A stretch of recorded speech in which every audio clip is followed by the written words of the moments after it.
adalah outline yang akan kita bahas di video kali ini.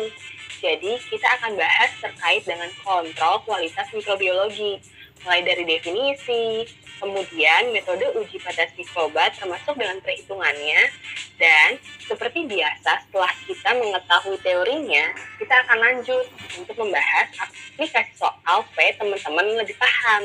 So, tunggu apa lagi? Let's get started ya! Nah, students, jadi apa sih kontrol kualitas mikrobiologi? Nah, kontrol kualitas mikrobiologi itu adalah suatu metode untuk menentukan dan mempertahankan mutu bahan atau sediaan agar memenuhi spesifikasi mutu secara mikrobiologi yang ditetapkan. Nah, maksudnya itu adalah salah satunya dapat memenuhi jumlah mikroba yang menjadi batas minimum yang ada dalam suatu bahan atau sediaan. Proses pengujian kontrol kualitas ini harus dilakukan secara aseptis nih teman-teman, dengan harapan agar dapat mencegah kontaminasi dan tidak menimbulkan hasil positif palsu. Nah, bahasan selanjutnya yaitu adalah metode yang dapat teman-teman gunakan untuk menentukan jumlah batas mikroba. Jadi teman-teman bisa lihat ya di slide, yaitu terdapat dua macam metode uji batas mikroba, yaitu ada angka lempeng total dan angka paling mungkin, atau disingkat dengan ALT dan APM. Nah, keduanya ini berbeda nih peruntukannya teman-teman. Angka lempeng total atau yang tadi kita sebut dengan ALT itu masih terbagi lagi menjadi dua, yaitu ALT dan AKK, di mana ALT itu adalah angka lempeng total digunakan untuk deteksi batas jumlah koloni bakteri aerob dengan medianya itu adalah soybean casein digest, dan jumlah batas mikroba yang dapat terhitung yaitu 250 koloni per gram atau per mili sediaan, yang nanti disingkat dengan CFU atau Colony Forming Unit per gram atau per mili sediaan. Nah, yang tadi yang sebelah kanan adalah AKK atau angka kapang kamir.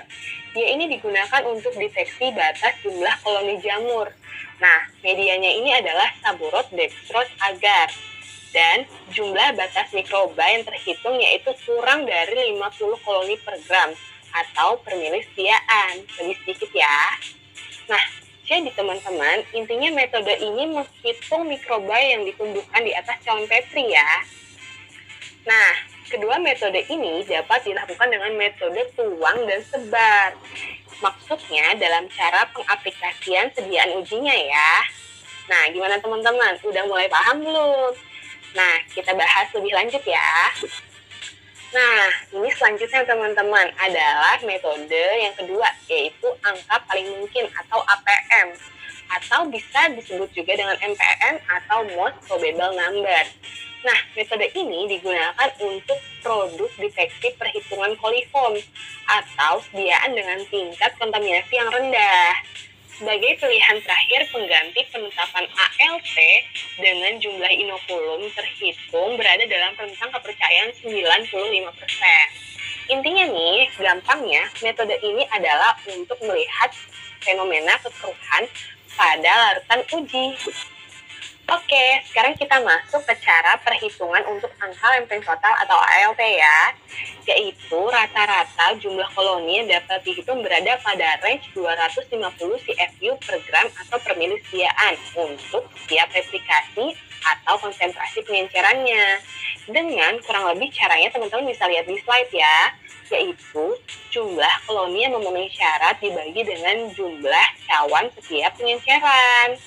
Nah, gimana? Udah kebayang belum? Tenang, nanti ada latihan soalnya yuk.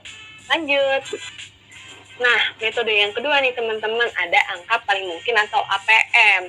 Nah, berikut adalah step-stepnya. Teman-teman bisa lihat ya. Jadi yang pertama itu adalah uji penduga atau presumptive test.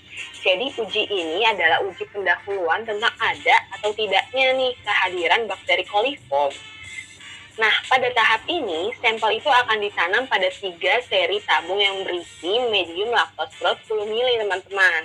Nanti, sampel sebanyak 0,1 ml ditanam pada seri tabung pertama, lalu 0,01 ml pada seri tabung kedua, dan 0,0001 mili pada seri tabung ketiga.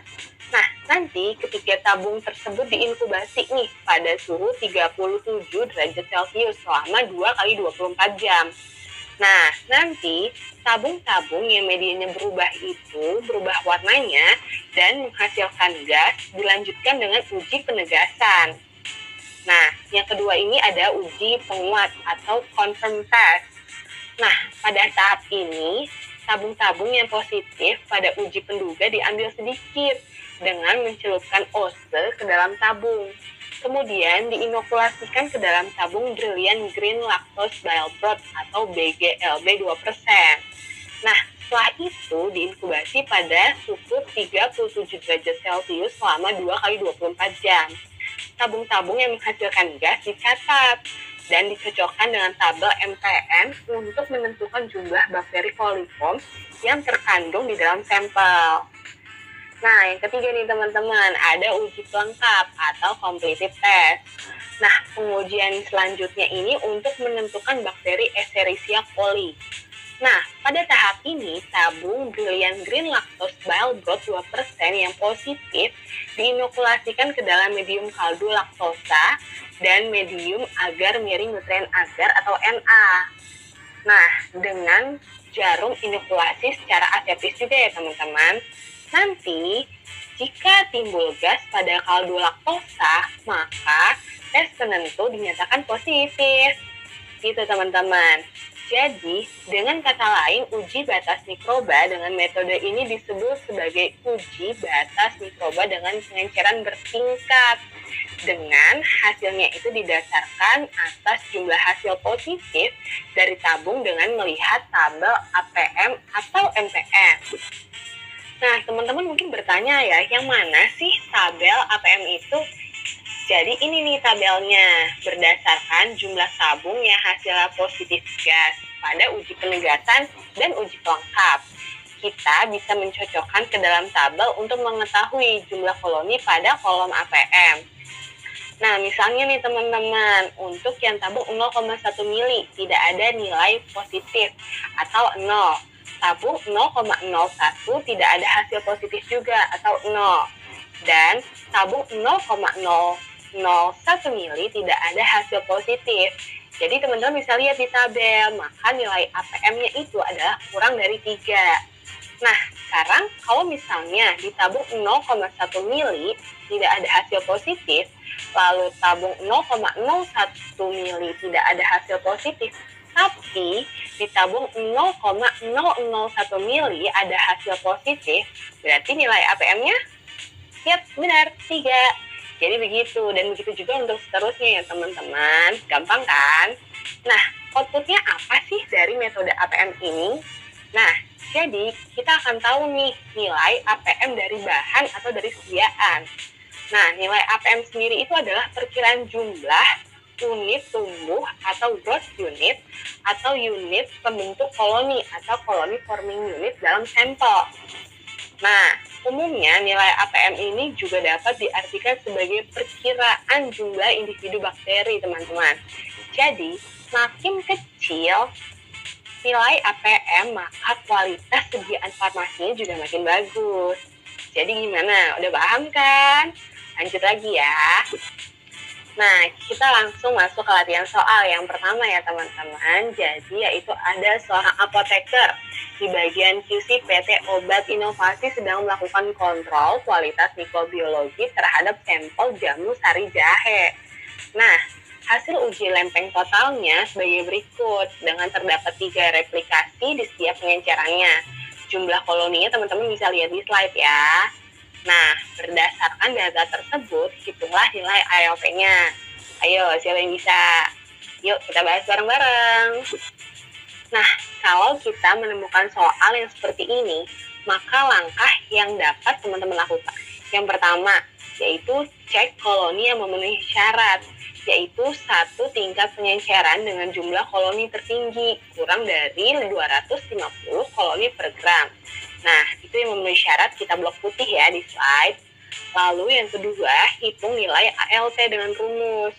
Nah, sehingga nih, apabila dilihat dari data yang disajikan di slide, Maka yang memenuhi syarat yaitu pada pengenceran 10 pangkat minus 4 teman-teman. Kita blok putih, yaitu pada replikasi 1 dan 2. Sedangkan pengenceran yang lainnya itu TMS atau tidak memenuhi syarat. Nah, hasilnya itu kita masukkan ke dalam rumus dan didapatkan hasil ALT sebesar 245,5 dikali 10 pangkat 4 CFU. Nah, gimana? Udah mulai tercerahkan belum nih dengan soalnya? Udah dong, nah kita lanjut lagi ya. Nah, kita masuk ke soal yang kedua ya teman-teman, yaitu ada seorang apoteker di bagian QC PT Bahagia Selalu sedang melakukan kontrol kualitas mikrobiologi terhadap sampel air minum dengan didapatkan data sebagai berikut, yaitu ada pengenceran 10 pangkat min 1, 10 pangkat min 2, dan 10 pangkat minus 3. Untuk masing-masing uji, baik dugaan, penegasan, dan pelengkap yang dilengkapi dengan jumlah tabung yang mengalami kekeruhan. Nah, berdasarkan data tersebut, berapa nilai MPN-nya? Nah, kita bahas satu persatu ya. Nah, teman-teman, di kasus 2 ini kita menggunakan metode uji batas mikroba MPN atau APM, sehingga jumlah tabung yang mengalami kekeruhan atau positif di tahap reaksi penegasan dan pelengkaplah yang dijadikan sebagai bahan acuan untuk melihat jumlah mikroba berdasarkan tabel yang ada. Nah, teman-teman bisa lihat ya di angka yang warna merah. Jadi berdasarkan tabel tersebut diketahui jumlah tabung yang positif secara berebutan adalah 3, 2, 2. Maka nilai MPN-nya yaitu sebesar 210 CFU. Nah, begitu gampang kan teman-teman? Nah, ini adalah referensi